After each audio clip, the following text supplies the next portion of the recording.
Peter Boza s'est inscrit sur Instagram il y a 2 ans.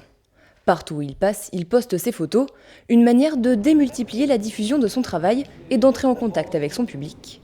Il sait aussi que les éditeurs de presse consultent son compte. Je crois aussi ce que j'ai appris dans tout le temps, non? Il faut faire bien attention à ce qu'on met sur le post, non? Parce qu'une fois que c'est dedans, non?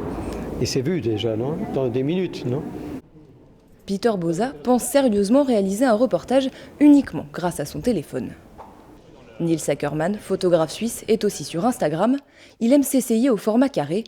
Son smartphone lui a même permis de faire la une d'un magazine à Genève. Il y a eu une fois un magazine qui m'avait demandé de faire un reportage sur le froid à Genève. Il y a eu un moment de grand froid. J'avais pas le temps parce que j'avais des rendez-vous, mais en allant à la gare, je vois une scène assez cocasse avec des gens qui étaient entassés comme des sardines dans une espèce de cabine.